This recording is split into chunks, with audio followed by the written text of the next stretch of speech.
yung warrant pero hindi naman nakakarating sa inyo. So parang nagiging pattern ito kahit doon nangyari din to kay DG Bantag na nauuna sa media bago ma-serve, bago makarating mismo doon sa gusto nilang makarating. Ito bang pagpa-press con o pag-announce sa media, pwede ba to maging official na warrant of arrest o kailangan talagang matanggap nyo? Hindi po pwede. Kanya lang ang epekto. Ang tanong po dito kasi nakailang announcement, ito sila press con, Secretary Boying Remulla, nakailang press con sila na meron ng di umanong warrant dito kay Tebes at wala naman silang natatanggap. Yun po yung nagiging issue dito. Kaya ito po ang tanong ko, pwede na ba yung announcement sa press con hindi na kailangang matanggap o kailangan officially, kailangan matanggap talaga ng kampo ni Tebes? Tatandaan po natin, congressman si Tebes. So meron niyang official na opisina. At si Topacio po ay kilalang kilala. At alam nila ang opisina ni Topacio. So kung talaga may warrant, madali naman po itong ipadala sa kanila. Ang tanong, bakit parang hirap na hirap ipadala at hindi natatanggap ng kampo ni Tebes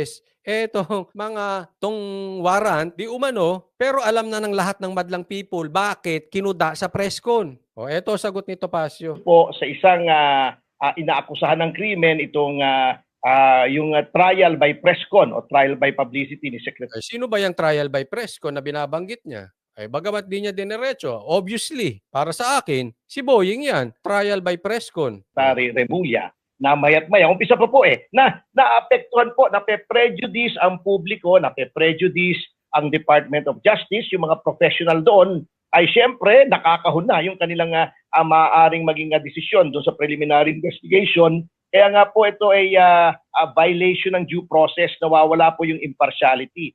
At mulat sa pulpa po, ilang araw pa lamang nagsasasalita na si Secretary Remulla na may kinalaman si Congressman Tebes, ganito, ganon, wala pa ngang preliminary investigation.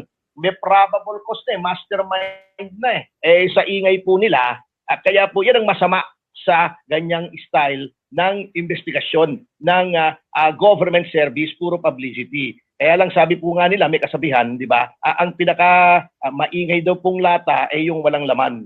Ayun. Binira pa si Boying Remulla. Ang pinakamaingay daw, yung lata na walang laman, maingay. Yan, parang ganun. Oo.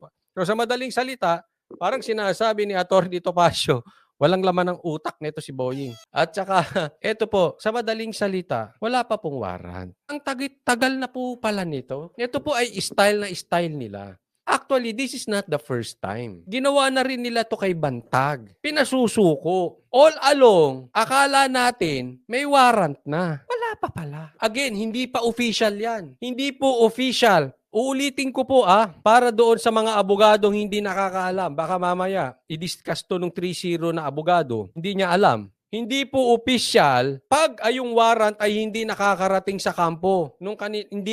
Hindi pa officially deemed served kung hindi makarating sa kanila. Hindi po official ang warrant na press con. Okay? Malinaw po yan. Kaya sabi ko, grabe. Alam mo, kung talagang ito po ang danger, pag hindi natin nadidinig ang kabilang panig. Kaya nga sabi ko, wag naman sana unfair. Bakit pag bibigyan natin ng boses, yung binibira sa media ay biglang iipitin kung sino yung nagbibigay ng boses. Kasi kung hindi nagsalita si Atty. Topacio, alam ng mga Pilipino, meron ng warrant. Di ba? Hindi natin alam Yung pala wala pa.